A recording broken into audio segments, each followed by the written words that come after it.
It's so nice to be here. And thanks to everybody for showing up at 9 a.m. in the morning. So I appreciate that attention and dedication. Hopefully I can keep you awake. So as Nathan said, I've been doing a lot of work these days on the effectiveness and equity of zero deforestation supply chain policies, which are trying to help halt deforestation in the tropics. Just to give you a little bit of information about myself, I'm an assistant professor in the environmental system science department, but also in the humanities, social, and political sciences department. So all of this is coming from a very interdisciplinary lens on the issue. I'm going to start by catching everybody up on why this is an important issue, why this research, why now, and then talk specifically about this work on supply chain policies, and then conclude with some policy recommendations that derive from our work, and then some information on this future and ongoing work across the tropics. So in the last 20 years, we've continued to lose more and more tropical forest, despite many different policy approaches to trying to tackle this issue. And in these 2 decades alone, we've lost 60 million hectares of original tropical forest. So what does this look like? It'd be like if all of Colorado and all of New Mexico had been cleared in 20 years, and if those were covered by tropical forests. So that actually is a lot of carbon. That would be about 18% of gross global carbon emissions. And that's actually more than all of the emissions from the EU. And the US is just such a big place that this doesn't even look like so much of the US, but if this was in Europe, we'd be talking about all of Germany, Switzerland, the Netherlands, and Austria together as well. So this is a big issue, not only because of the carbon dioxide emissions, but also because it threatens biodiversity. There's lots of indigenous people that live in these areas that are harmed by deforestation. It increases the transmission of disease, and so this is a huge problem, and one that affects both people locally and globally. And the leading driver of deforestation is commodity agriculture. So we're talking about a majority of this clearing being caused by the production of beef cattle. And then the next major driver is oil palm, and that's predominantly in Southeast Asia.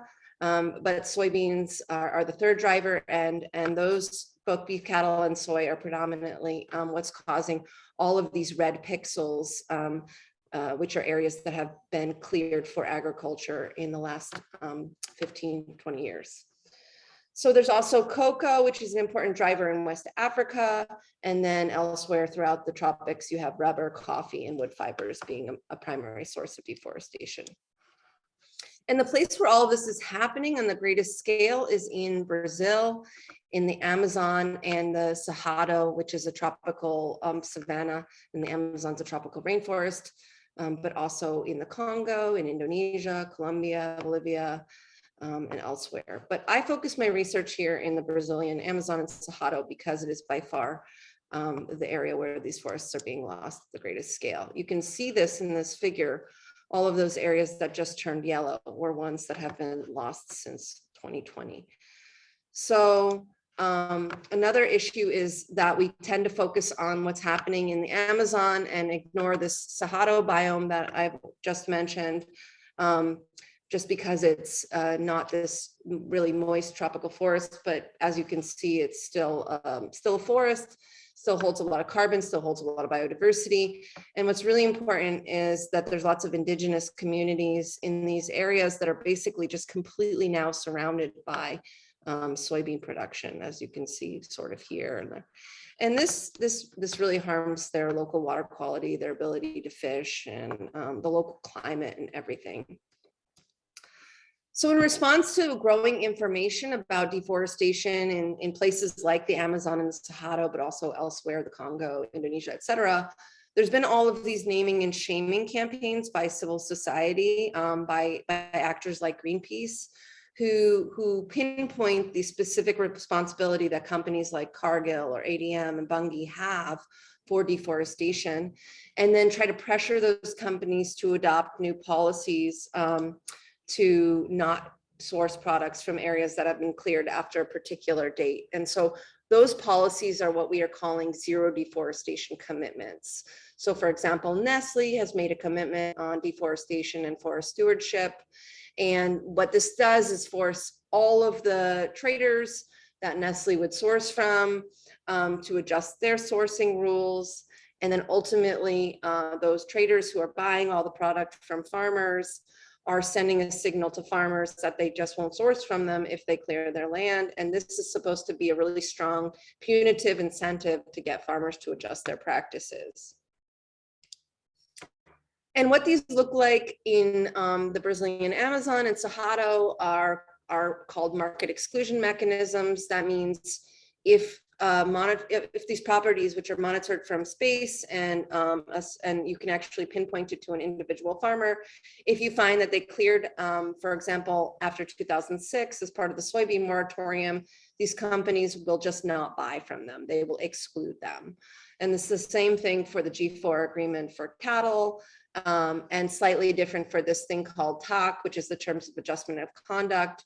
This is a little bit weaker policy. It says will only exclude if you do illegal deforestation, because you are allowed to clear legally under the Brazilian Forest Code. But these private supply chain policies are more stringent. They say you cannot clear at all. I just want to point to the fact that so many companies have made these commitments that they actually exist on paper globally and should theoretically apply to the Cerrado. But a big gap is that these soy companies have not actually implemented their policies in the Cerrado.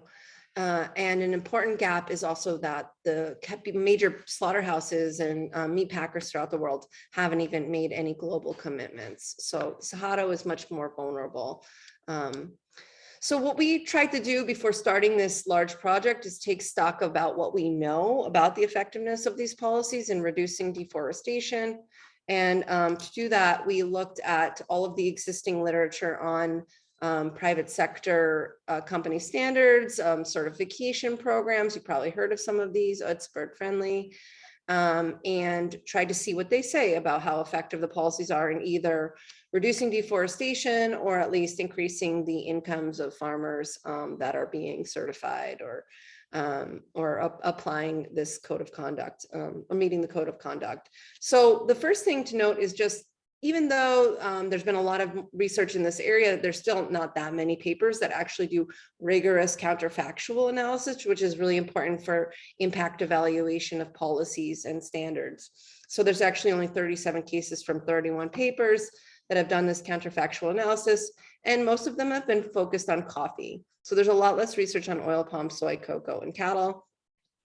And so the research that's out there isn't necessarily for coffee, isn't going to be perfectly indicative of what's going to happen for soy, cocoa, and cattle, because these are different types of supply chains.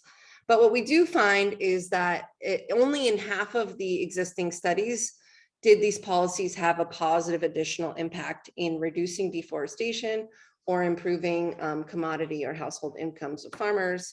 So half the time they had no impact. And in some cases, they actually presented a trade-off where they reduced the income of farmers who were certified. But it's hard to generalize from these studies, as I already said, not only because they're applied to different sectors and there's all these local contextual variations, but because of empirical challenges of the way that supply chains are set up.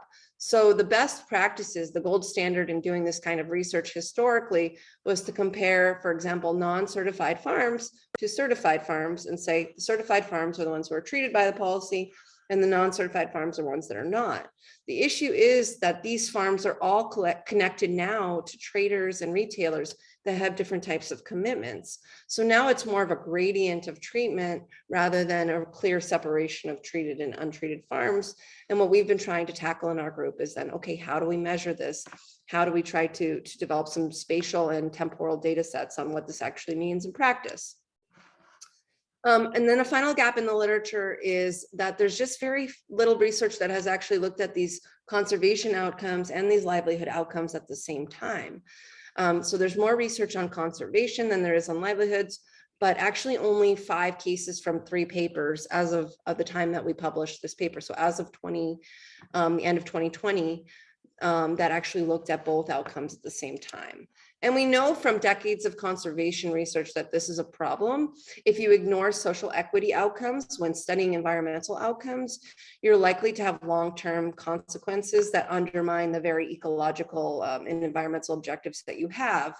Because if all you do from your environmental policies is end up marginalizing vulnerable producers or leading to elite capture of benefits or just exacerbating poverty, all of these things will reduce the project's legitimacy, reduce participation, and may even lead to active resistance and corruption.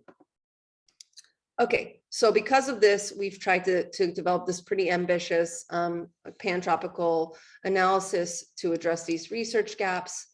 And first thing we're trying to do is construct a better spatial and temporal footprint of these supply chain policies and their treatments.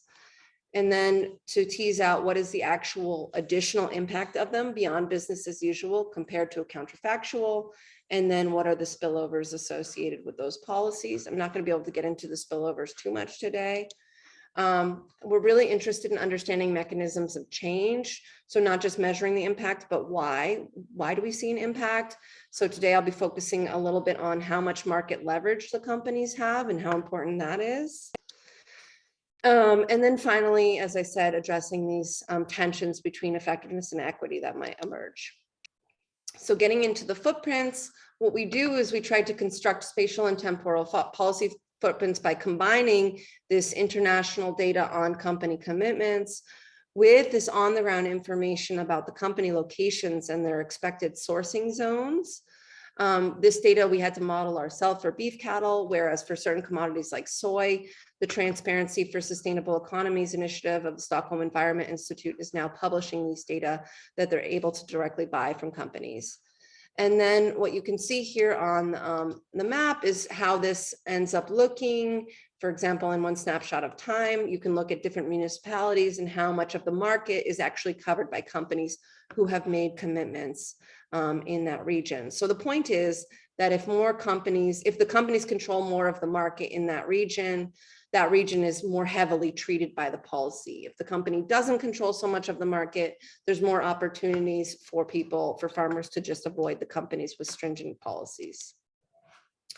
So one issue we already find just by doing this mapping is that there's lots of areas that are suitable for soybean production, for example, in the Amazon, where companies do not control a majority of the market. So there's places, 25% of the areas where there's currently soy but no committed companies, and lots of areas that are suitable but don't have soy yet, where there's, of course, there are no committed companies. But the point is, these are places where deforestation can now more easily happen. And the same goes for the Cerrado, where you have places that are already developed with soy, but no committed companies. So there's major gaps in the adoption of these commitments is the first takeaway point, and they're leaving many areas still vulnerable. But let's measure what impact the past policies have actually had. So what we do here is we take a municipal scale, so the municipality, this county level scale, and construct a difference in difference approach with staggered, that takes into account the staggered adoption of these policies, which sort of means just after which point does the municipality cross some threshold and actually become treated. And here in this main results that I'll present to you today, we're considering that a municipality is only treated by the supply chain policy if more than 50% of the market is covered by companies with the policy. And then in this particular case, because it sort of skews towards municipalities that either have like 70% or more a market share versus ones that have very low market share, or zero of the companies that have the commitments, we then actually reconstruct a treated and untreated group, sort of a binary variable, and then can look at the treatment effect of these treated municipalities, because those treated and untreated municipalities were actually similar up until the time that the policies were adopted. And so what we're looking at here or what our coefficient is basically how this deforestation rate changes after the policy was adopted compared to the counties that were never treated by the policy. And what we find is that between 2005 and 2015, the soybean moratorium, which was the first CDC I talked to you about, led to a reduction of 55% in soy-driven deforestation in the treated municipalities, and this protected about 253,000 hectares of forest. So that's like 17 times the area of Fort Collins. So it's not so big, but it's actually a significant amount of area, and every little bit counts. So we'd say that this policy has had at least some effectiveness, specifically at tackling the challenge of soy. However, our estimate is substantially more conservative than the only prior counterfactual analysis of the soybean moratorium, which used a totally different research design and found that the soy ZDCs reduced deforestation, all deforestation by 35%. And that's because they considered the Cerrado biome to be the counterfactual to the Amazon instead of treated versus untreated municipalities. And we just think that our approach is an improvement on trying to estimate the impacts of these policies. We then use this relationship. We assume that the relationship between the policy treatment and the deforestation outcome is the same, and look at what might have happened if the soybean global commitments had actually been implemented in the Cerrado. And we find that if that relationship had held, if these policies were implemented and the relationship holds, then implementing the policies in this biome could have saved another 530,000 hectares of land from being cleared for deforestation for soy. So that's 35 times the area of Fort Collins. And again, our estimates are substantially more conservative than previous studies, because previous studies didn't take into account the market coverage of these firms. They just assumed that if some firms made a policy for the Cerrado, that it would somehow protect all areas that are suitable for soy. But as I've already showed you, there are many areas where these companies just don't have any reach. They're not sourcing from farmers in those areas. We've done similar studies for beef cattle in the same region, and we find that these policies are substantially, the G4 cattle ZDC is substantially less effective than the soy moratorium. It only reduced deforestation for pasture by 15%, but because pasture is a larger driver of deforestation, this protected 700,000 hectares, so 46 times the area of Fort Collins. And now in this case, our estimate is actually less conservative than the existing study, because the only existing counterfactual analysis in this particular sector in the Amazon took a totally different approach, where they looked at, they used property registrations as a proxy for being able to sell to these companies, instead of really looking at which areas are within the sourcing regions of these companies. And that prior study found that the ZDCs didn't reduce deforestation at all. So in this case, we think it's more effective than past studies have implied. However, it's clearly not very effective. So what we asked in this next study is why? Why is the effectiveness so low? And we try to tease out the different pathways by which farmers may not comply with the policy. And what we can see is there's one pathway where you can be a cow-calf producer and still be able to sell into the supply chain of the committed buyers by laundering your cattle through compliant direct suppliers, because the policy actually only monitors the direct suppliers. And then there's another pathway which you can use, is to just avoid those committed companies because they don't cover enough of the market, as I mentioned already. So we try to tease out and quantify those different pathways. Neither of these are distinctly a spillover of the policy itself, though. They could just be things that were going on all the time. So we are also looking at, with these data, whether or not we see farmers who are intentionally trying to avoid the policy and take advantage of loopholes to avoid CDC firms. Oops.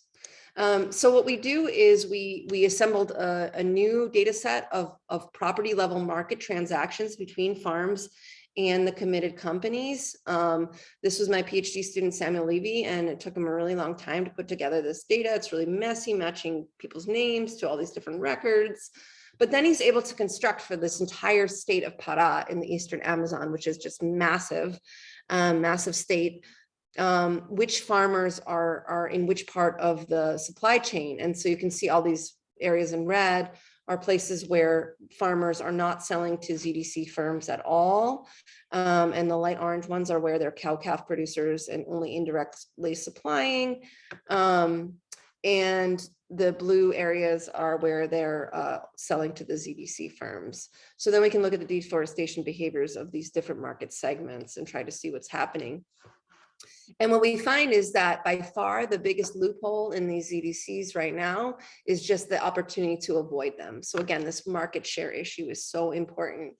And a majority of the deforestation that continues to occur, 450,000 hectares, is just going to firms that have not signed any commitments. So both among direct suppliers and non-direct suppliers to those uncommitted firms. And then this laundering pathway, though it's been speculated a lot that this is really important, it's a much smaller place where deforestation continues to occur. And importantly, sorry, so I just said that point. Importantly, there is a lot of instability in the market. So not all of this is intentional. This laundering and market avoidance, we can't specifically attribute it to the advent of the policy. Yet we did find that that properties who deforested after the policy was established were 184% more likely to move from being a direct supplier to becoming an indirect supplier. So in terms of intentional leakage as a result of the policy, we find evidence that laundering is the pathway that farmers are choosing. So they're not moving to non-ZDC firms, they're just moving to become indirect suppliers. So you can already imagine that there's going to be some welfare impacts of having to avoid these firms now by laundering your product through another farm. You're likely to have faced some cost as a result of that. We don't see any evidence that they just moved to non-ZDC firms. So the takeaways from these analyses that are all about environmental effectiveness are that better spatial representation of treated areas can lead us to have more accurate measures of the impact of these policies, sometimes more conservative, sometimes we find more of an impact. In both cases for soy and cattle, we did find a measurable additional impact of the policies. So if we don't worry about the costs at all, we can say that these are somewhat effective policies, at least where companies control a majority of the market, but they're still not fully implementing their policies in key at-risk areas like the Brazilian Cerrado, for example, and we can talk about many other regions globally, and they simply don't cover enough of the market to stop deforestation. And they're not covering these indirect suppliers, which is an issue in these beef cattle chains, but also in cocoa supply chains, which I don't have time to talk about today. So now let's turn towards these tensions with equity. Now, basically, there's a number of new policy alternatives that are arising relative to these very stringent market exclusion mechanisms with these very clear cutoff dates. And this terms of adjustment of conduct is one such policy. It was actually collaboratively established between the public prosecutor's office and the slaughterhouses in the region, saying all you need to do is have continuous improvement and zero illegal deforestation in your supply chain. And so what we did here is, in the process of doing a much broader household survey, we were also doing semi-structured interviews in the area, just actually had to come back because of the pandemic, but had already done several months of work in the area with people along the supply chain to understand what the impacts of these policies are. So this is, again, a schematic of what the supply chain looks like. You have these federally inspected slaughterhouses that make commitments or are part of TOC. And then you have these smaller slaughterhouses and local butchers that are not part of any of these commitments. You have the stocker finishers and the cow-calf producers. So what happens is, what we find is what happens when this policy asks for continuous improvement at the level of the slaughterhouses, this flexibility is not granted to the farmers. Actually, the slaughterhouses still respond by trying to minimize their risks and uncertainty about their products by dropping suppliers that are not already compliant with the policy. And what this leads to is basically a bifurcation of the supply chains, where the larger cattle farms that are already compliant just become more verticalized. That is, they start producing calves themselves and become full cycle, and then sort of overall better cattle genetic material, more intensive system. So it's a form of upgrading to create better quality meat.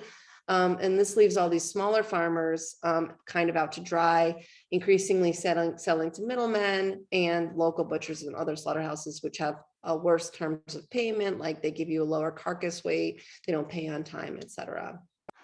So slaughterhouses can claim high compliance with these policies. Oops, sorry. Every time I move the mouse, it speeds ahead, without addressing the underlying root causes of deforestation in the area. So even this more flexible policy is still highly problematic. Now, another alternative that's being developed for soybeans is a payment for environmental services program, basically under the Bolsonaro administration, which replaced Michael Temer, but before that replaced Dilma and Lula, which were the Workers' Party, and they were a lot more pro-environmental. But now this sort of anti-environmental government is in power, and the tables have turned and politics have changed. And now it's really difficult to talk about market exclusion mechanisms. And instead, companies are being asked or being pressured to think about paying farmers not to clear. So we're comparing in this study what the effectiveness and equity of a market exclusion mechanism would be compared to this payment for environmental services. An important note is just that they would only be paying the farmers to avoid deforestation on the legally clearable areas. So you still couldn't clear areas that are off limits from the Brazilian Forest Code. But in the Cerrado, you can clear 80% of it. This is still a huge amount of area. And again, it's semi-structured interviews, supplement in this case with a lot of additional spatial analysis, because we've done a lot of other work in this area to estimate like the opportunity costs, the areas affected, etc. Again, this is the work of my PhD student Samuel Levy, who just finished, and a master's student Anna Victoria Garrett. And what we found is that both the payments for environmental services and market exclusion mechanisms are set up to be moderately effective. They have good monitoring systems, potential. You can still identify the farms that have legally clearable areas and track them in near real time in terms of their deforestation behavior. But this market exclusion mechanism is just firmly rejected by the soy producers and the representatives. These global narratives are prominent also at the local level in terms of being against market exclusion. They'll say things like, this moratorium is a crazy idea. It's not fair to limit a farmer who respects the forest code. Restricting areas, restricting buying, sounds like it's coming from other countries who are trying to restrict profitability in Brazil. Whereas this payment for environmental services is strongly supported by the soy producers. They say things like, it's not fair for the farmers to pay for this. Society and the world should pay for this. And this is supported by, in law, the fact that they are able to clear legally 80% of their property there. Whereas in the Amazon, for example, the law only allows them to clear 20%. So they already have this entitlement that they have the right to clear the land. But an issue is that this policy requires you to be able to get a deforestation permit in order to get paid. And it's really hard to get those permits. And the only ones who typically have this permit are the wealthy farmers. Stop it. And so it's likely to lead to only the wealthiest and most well-connected farmers getting these licenses. Another issue is that it ignores vulnerable groups in the area, like indigenous groups and traditional farmers in protected areas, and also cattle ranchers. But specifically thinking about indigenous groups, like they've always protected their land, but you're not paying them not to clear. So it sets up this broader equity challenge. And a bigger issue for the large scale effectiveness beyond individual farms is just that this policy is really expensive. It would cost $2.6 billion per year if we take into account what we've estimated to be very conservatively compared to some other papers, a profitability of about $325 per hectare for soybean production. So if you have to pay farmers enough so that they won't produce soy, you have to offset the opportunity cost, then this is really, really costly. And the companies who are making these policies or thinking about making these policies have only pledged to raise $50 million per year. So this could never really solve at scale the deforestation issue. Now, these high opportunity costs are precisely why the soy farmers claim that the policy is unfair. So what's the takeaway? These policies basically face implementation paradoxes by the way that they're set up. They have these persistent contradictions between effectiveness and equity that just can't be reconciled through any kind of supply chain approach. So what happens is effectiveness is often prioritized, and it leads to the exclusion of the most vulnerable actors when you prioritize effectiveness. But if you try to take equity considerations into account, for example, through a payment for environmental services program, the commitments are going to be watered down and are not going to achieve the same amount of avoided deforestation at scale. These tensions can result in political backlash and support subversive narratives and behaviors.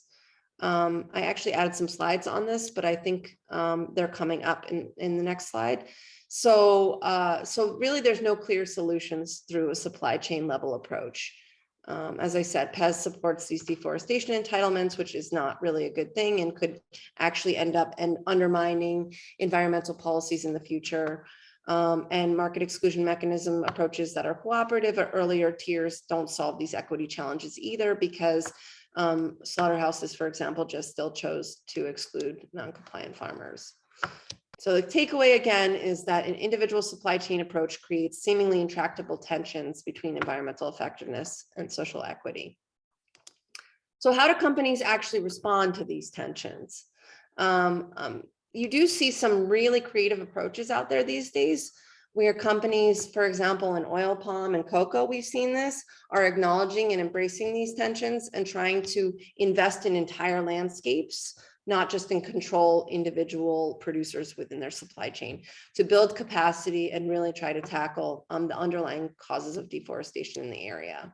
However, the most common approach, we see this in oil palm, as well as we've seen in cattle and soy, is to address this low-hanging fruit of non-compliant producers by just focusing on monitoring traceability and exclusion.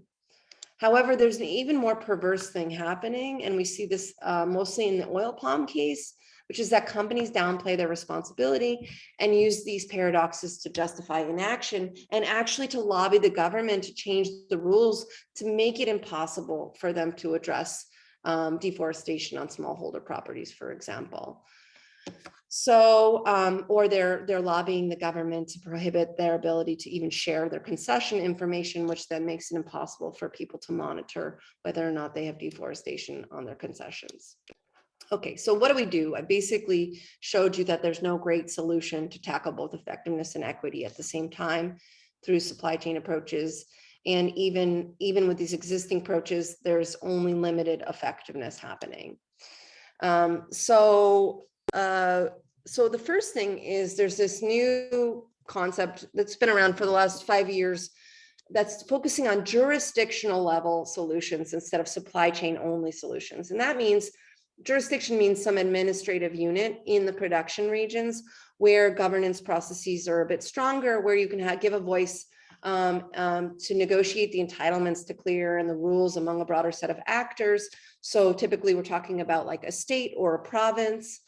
And then you can channel finance to this broader range of actors and activities, not just play whack-a-mole by tackling soy here or cattle ranchers there, but actually all actors that might be clearing, regardless of whether or not they're connected to companies with commitments right now. This coordination between the governments and the companies can reduce the costs of monitoring and behavior change, and this larger scale of implementation can reduce these spillovers. But of course, all of this to say is that we're trying to solve a system that's fundamentally flawed. These commodity systems are just basically very low profit margins for the farmers, but also but more importantly for the traders. And they don't give a lot of value back to the broader communities. So what we need to be seeing in these areas in the long run is cultural and legislative change, all focused around basically developing new land use practices, bioeconomies that are all sort of focused on a vision of an economy that relates to the forest actually standing, not development that only comes from the forest being cleared. And there are lots of great opportunities like that in the Amazon and Cerrado, with oils from trees, with cosmetics, with fruits, with seeds for this whole restoration boom that's on the horizon. And you need to be thinking about greater value redistribution and empowerment of vulnerable groups like women and indigenous communities in these areas to be truly just in this transition to a forest economy. And I just want to leave you with this summary point that a lot of the governance globally these days is moving to governance through goals. And this governance through goals at the international level, just like at the supply chain level, sets up for these intractable tensions to occur between individual sustainable development goals.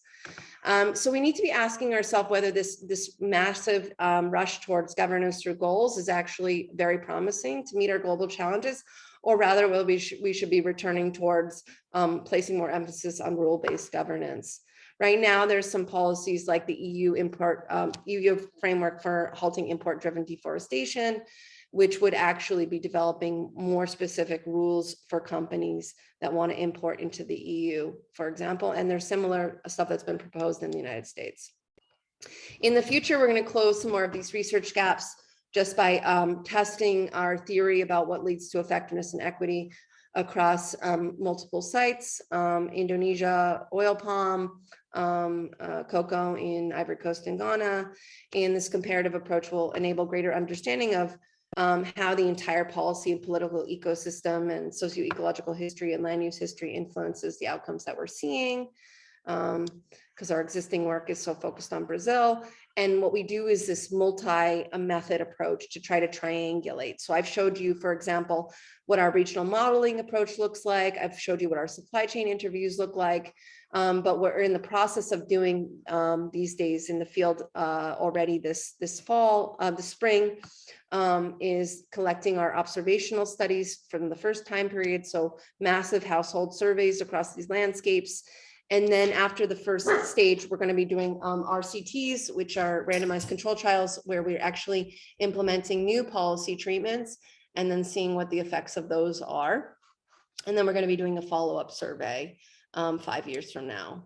So this is just my teams hard at work in the field. And Adelina, for example, just completely concluded the Indonesia field work and interviewed 1,500 households there under extremely challenging conditions, but it's amazing.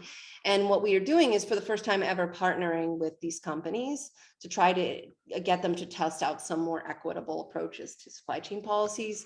So what we're going to be doing with Musim Mas, for example, is randomly assigning villages that are going to receive enhanced training, which is coupled with norm-based framings about what it means to be a good community member through preserving the forest, through better agricultural practices, et cetera, and seeing if those norm-based framings and additional technical assistance performs better than their traditional ZDC approach in those regions.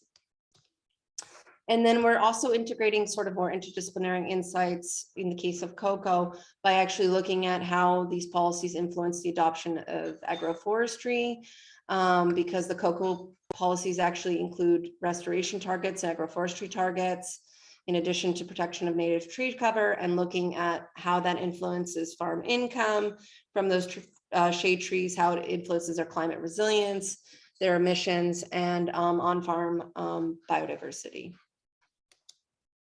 So this is an amazing team: Priska, Thomas, Betty, Joss, and Will doing that work in Ghana and Ivory Coast. So that's it. I want to thank you for your attention. And I also want to thank members of the Environmental Policy Lab here, our collaborators at Kansas State, Nelson Valoria, and at NYU, Kim Carlson, who are part of the NSF grant that funded initial stages of this work. And yeah, all of the people in the field who actually took the time to meet with us, and our collaborators at the Brazilian Agricultural Research Corporation. Thanks a lot. Awesome. Thank you so much, Rachel. It was a great talk.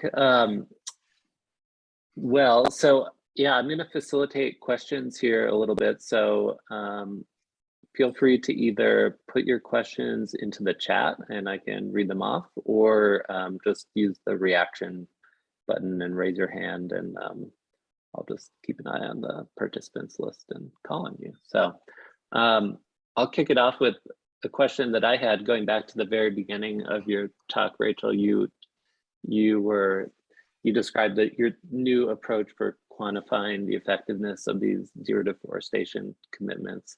And you mentioned the Hellmeyer paper. I guess I'm familiar with the even older paper that was Gibbs, I think. And, Yes.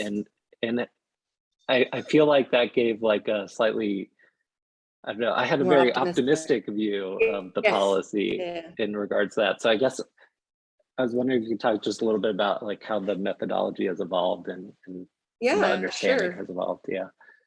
Totally. So the Gibbs paper was amazing in that it was like one of the first papers to be able to incorporate and attribute deforestation directly to soy. That was a major limitation for us for many years, is attributing deforestation to specific crops. That's now a problem that's been solved, and we're working on the maps for cocoa right now. It's part of this collaboration there. But for soy, we now have had that data for a little while. But what Gibbs didn't do is use a sort of causal inference approaches from econometrics that can more rigorously establish the impact of the policy.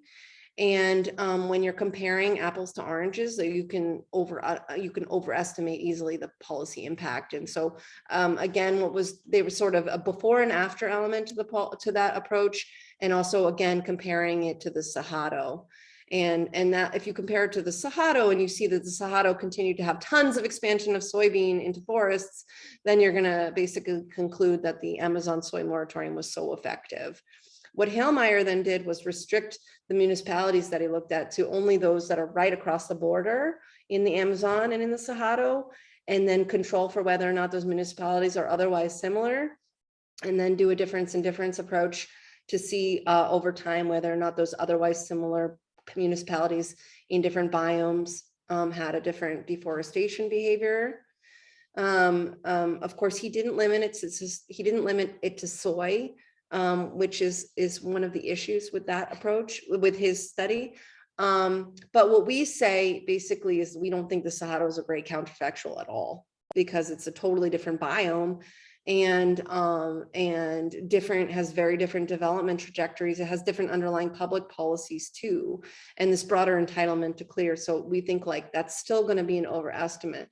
And that's why we were trying to hone it in on treated versus untreated municipalities within the same biome. And I'll just say, like for soy, we used a difference in difference approach that was more like binary, treated, untreated. And for cattle, we actually have like a more continuous treatment level, where there's some municipalities where there's like 50% market share, some where there's 75%, some where there's 25%. And so there's slightly different econometric models. And unfortunately, the econometrics around differences with like continuous variables is changing all the time. But needless to say, we think this is the type of approach that people need to be doing, looking at treatment that varies within a biome. Nice, thank you.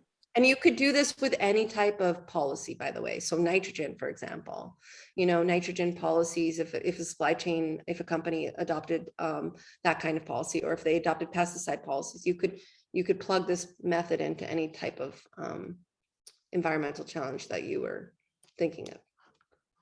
Yeah, really cool. Ed, go ahead. Yeah, so I'll try to say this because I don't think I could. I'm not quite sure what I'm going to say, so hard to type. So I'm a microbial ecologist, and I work in ecosystem ecology, and I've run into this aquaculture production that's cocking up the ecosystem and is poorly regulated. And so I think, one of the take homes I got from what you just presented is this movement from governance by goals to governance by rules, and to implement it at a more regional, local level. And so, with results like this from your research, presumably you're working with the UN or large overarching bodies to try to get everybody in line behind some of these new insights. How effective is it to just, for different researchers to try it more locally? Like, should we all go through a big global overarching thing to try to implement change, or could we have local success just by focusing on the region, that we're familiar with? Does that make sense?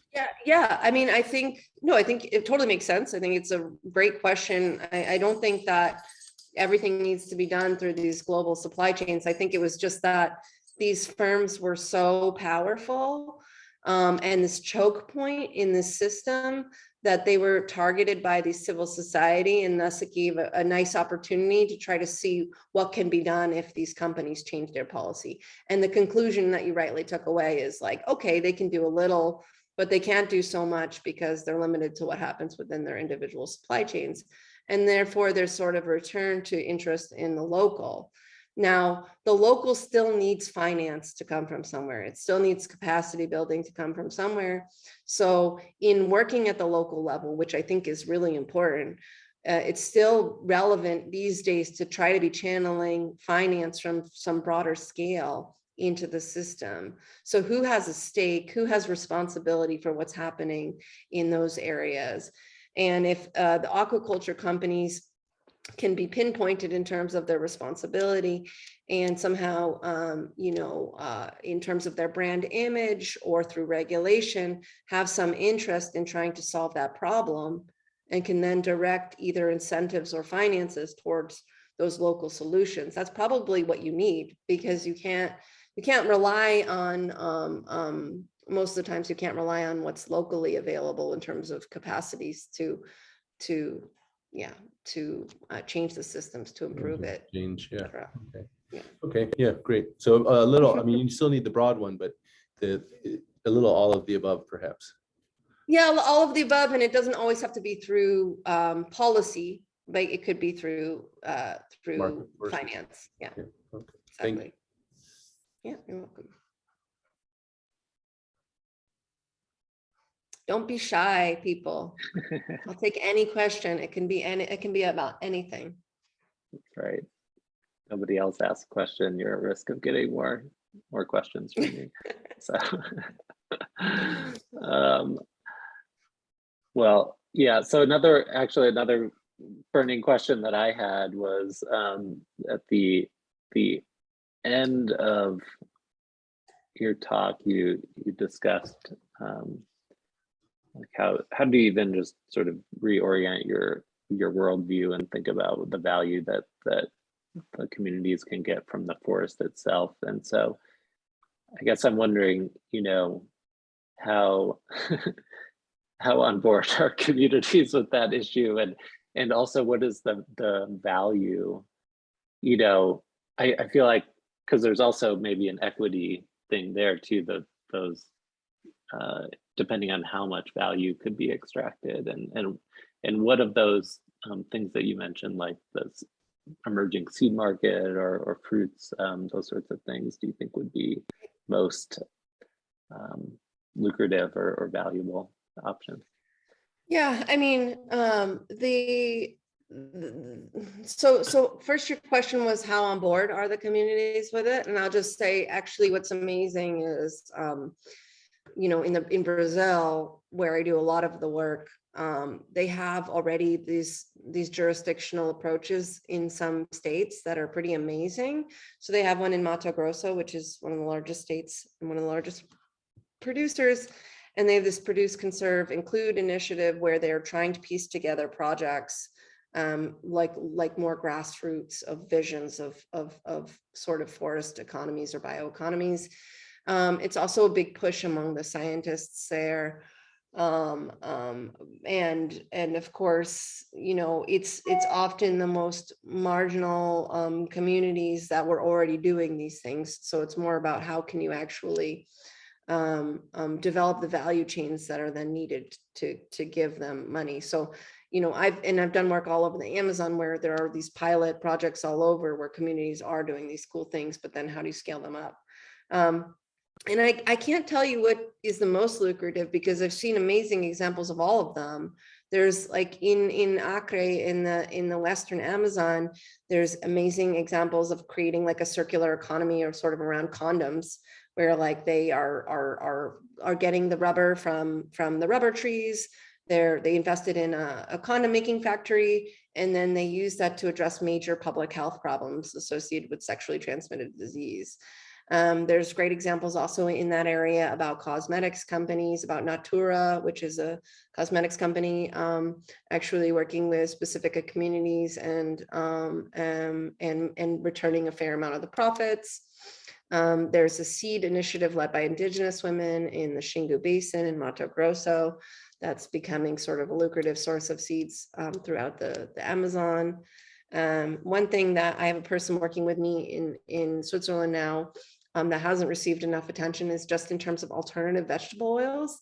We've had a vegetable oil boom globally, but we're only using like a small amount of sources, like soybeans and palm, but there's lots of different oils with sort of more interesting flavors and more interesting nutritional content. Like soy is actually pretty disgusting. You have to like take the color away, take the flavor away, and then add back in what you want it to taste like. There's other oils out there that are like already really nice. So yeah, there's lots of possibilities. There's also sustainable timber production. They're using eucalyptus a lot to reduce, to grow more eucalyptus for use in the dryers for their soybeans instead of cutting down trees that are like native trees, etc. So yeah, lots of possibilities. Thanks. Got a question? So yeah, Eva has a question. She's wondering how you had to change your methodologies during the pandemic and whether any of those changes will permanently inform your research going forward.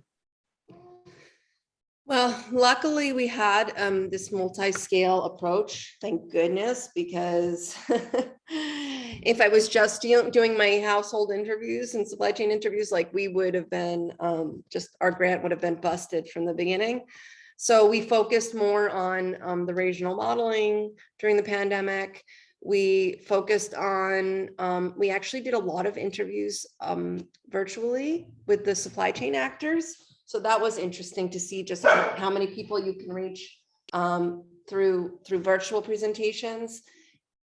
And sorry, my daughter's now getting loud in the background. But most importantly, we just had to delay. We really just had to delay the field work and oh, here was another thing that was really important, which I think is like something that everybody should do if possible.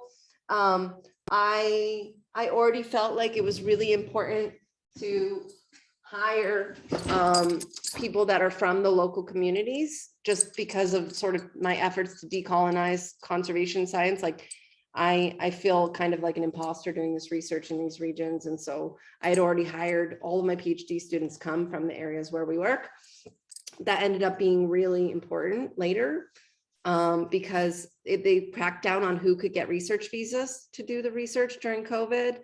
And for example, in Indonesia, it just simply would not have been possible for anyone non-Indonesian, let alone the fact that my student is from the from Sumatra, right? So when she did the research in Sumatra, so even then she was able to gain access to places she would have never been able to do. So yeah, those are maybe not the lessons that everybody can take into their own research, but I think the bigger point is that you need to develop really strong relationships with people on the ground, which is something you should be doing anyway. But the pandemic sort of enforces that because it made research more difficult. And so you need like local collaborators, local relationships, etc. And it's always good to have multi-method approach so that if you have some challenge, you have a backup or you have a complementary thing. Yeah, absolutely. Well, thanks again, Rachel. I'm noticing the time and I feel like we should give everybody a 2 minutes before their next Zoom meeting. So yeah. Thanks and my thanks daughter again. has begun singing in the other room. So okay, so you're needed elsewhere. All right. Well thanks again for joining us. Yeah. Thanks right. a lot. Don't hesitate to email me if anybody had any questions or anything. Cool. Bye. Thanks a lot, Nathan.